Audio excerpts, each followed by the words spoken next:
Alex, you have a radio show. Like, oh, that's not my territory. I need to go eat some chili. Oh, some Big bowl of vintage, chili. vintage 2012 Alex Jones chili. So yeah, he tells him about this Yerkes. And if you're gonna give your base a more ridiculous name, I guess Yerkes is the best you can do. Yerkes, oh, come to Yerkes. Yeah, move it somewhere cooler, man. That's a stupid name. No one's gonna take that shit. They not only kept that name once, they moved it from Florida to this place, Lawrenceville, Georgia. So and they kept Yerkes? Yeah, Yerkes. This is our holy name is Yerkes. We get them monkeys and we put the semen inside the lady and have the baby. Yerkes.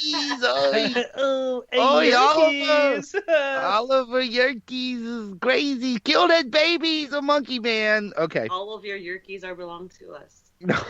Oh, very good. So now Jesse heads to Lawrenceville and to a couple of kooks that he meets in a parking lot. They've left their friend inside the SUV. I notice you got a weapon there, a rifle. Why do you carry that? That's protection, pure and simple. You feel paranoid enough that you carry a weapon in your car? Yes, I do. Really? Yeah. I didn't bring mine because he was going to bring his, so... But you would too? Oh, yes. And do you directly attribute this paranoia or fear you have to this place? Very much in my mind all the time. Too many unanswered questions. They won't tell you anything that goes on there. They won't tell you anything. What do you guys think goes on there?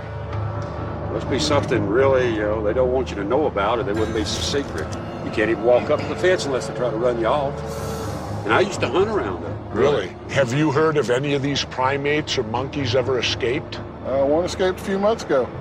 Really? Nobody's ever found it. A lot of people are scared. I mean, Really? The older people, and it's right. They have no way. A monkey's not like a human. I mean, he's going to jump on you and tear you apart and gnaw your face off. There's a story that's floated around for years, and it's supposedly they impregnated a female ape with human sperm, brought it to fruition, and then apparently killed it, because they were afraid of what they had created. Seems like everyone's heard about these Humanzees. You're creating man-apes or manzees or whatever, you need to come clean and tell us all what's going on. Have us move away, build a bigger fence, do something to protect us. Yeah, build a wall. Fuck these monkey men.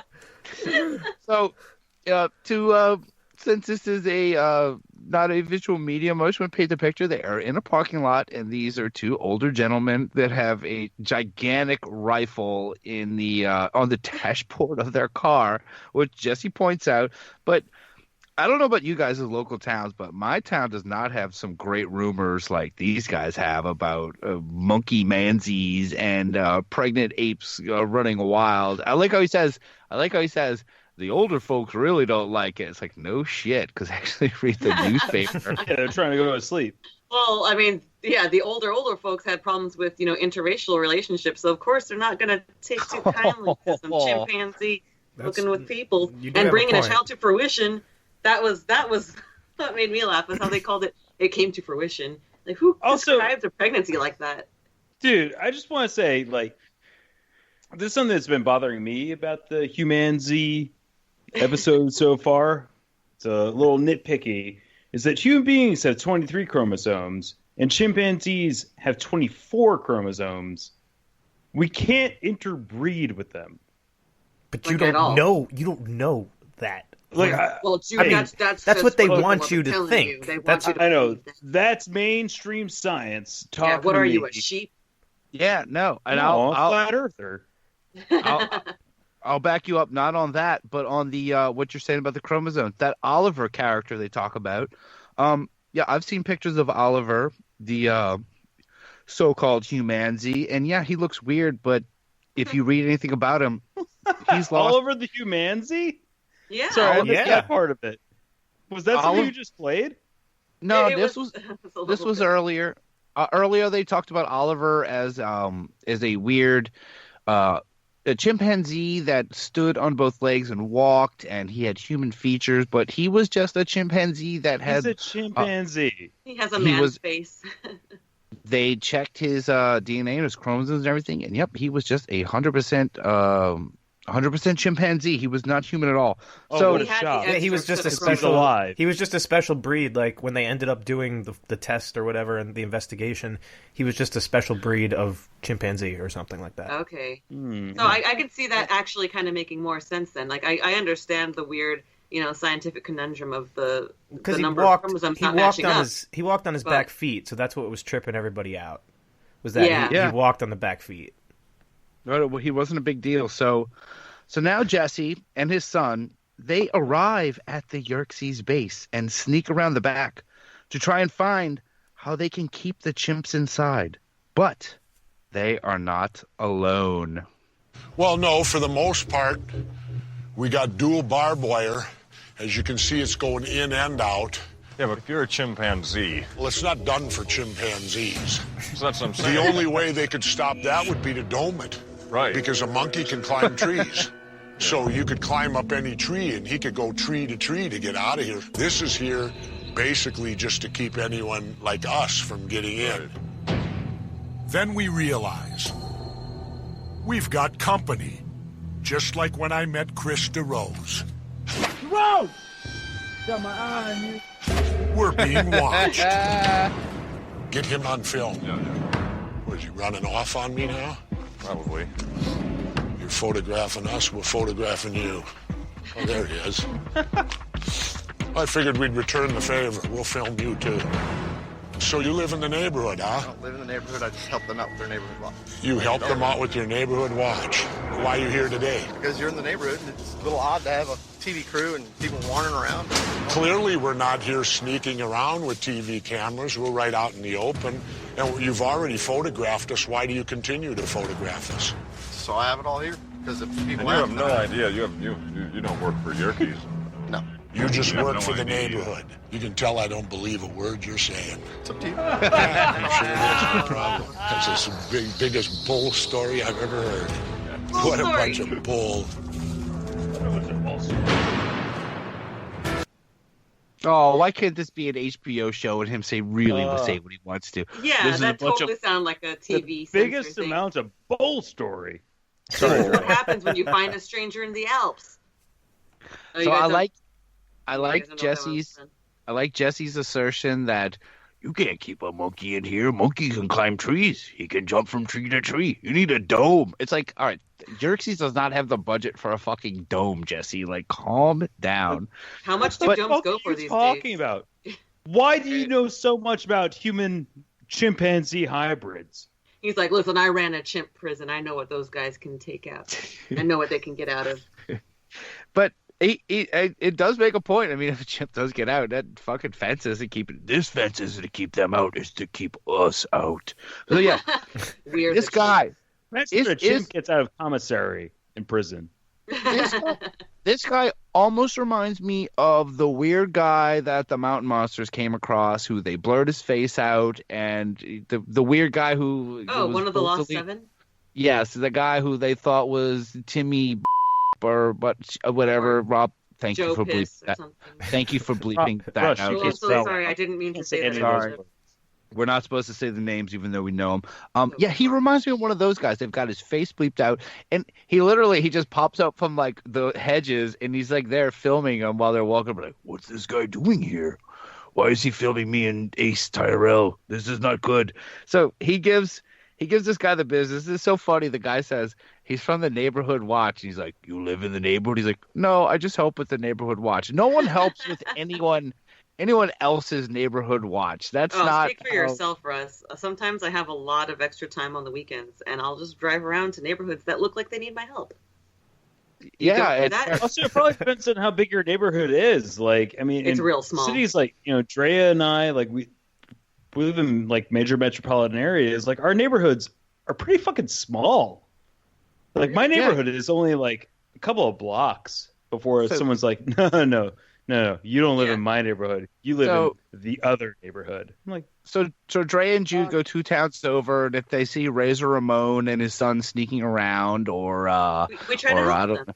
Or Hulk Hogan and his daughter, they give him some business. So So now Jesse and Tyrell, they get freaked out about going out back. So they go to the front of this facility to meet with the guy with the great name, Advisor Braverman. And he's with a man named Caron. But again, they are met with resistance. Well, let me get to the point. I heard DARPA does it. Oh, sure. Caron is the latest to connect the conspiracy to the Pentagon's top secret development wing. Before I came over here, I did a little more research, and I found out that one of the directors of the Yerkes Center actually had an intelligence background and did work in creating Manchurian candidates, behavior modification on apes. Before Caron can continue, the Yerkes security men make their move. My car, what? It has to move. I didn't hear you. It has to move, sir. Is it on your property? But it's not private property. I'm a taxpayer, young man. This is government property, correct? Yes, sir. It's not? This has nothing to do with the government? Private property. Thanks. Have a good day. Who's the owner? I just want to ask you a question. How far can I legally go here? I've gone too far already. Who do I need to talk to if it's private property? I got a feeling my tax dollars help pay for this. See, I'm the governor you've never dealt with before. Where's he going? I got a question for him. I've been a mayor. I've been a governor. What rank do I need to achieve to go in this place? Senator or the president? Because I've never lost an election, and I'll do whatever it takes to expose this place and find out what you do in here.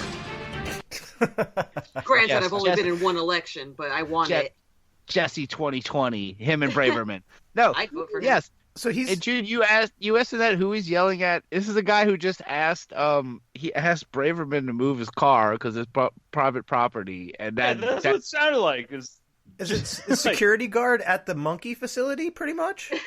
yes. So And he- they probably It's like, hey, can you just move your car? they probably have No had big the deal, most bro. the quietest job ever. It's like the most laid back job ever, and then randomly out of nowhere one day, this fucking guy shows This up asshole, this yelling billionaire. about Humanzees.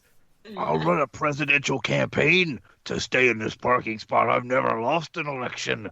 God Right, damn it! Mr. Like Governor. it almost sounded like the wait, intro but- of the show. He's like, "I've been a governor. I've been a wrestler. I've I been a also worked at street a fighter. Walgreens once. I have secret powers." Like he was like doing the whole intro to this guy. He's like, the guy must have been like, "Oh yeah, he's been a governor. Oh yeah, is this Jesse fucking Ventura and his son Ace? This is wow." Except that the guy's never watched wrestling before in his life, and he's like, who? I mean, I get it. He's a big deal, and I'm glad that he always sounds like he's cutting a promo, but he's got to realize that he's not as big a deal as he thinks he is. And he's no speaking Oliver of the Jesse monkey.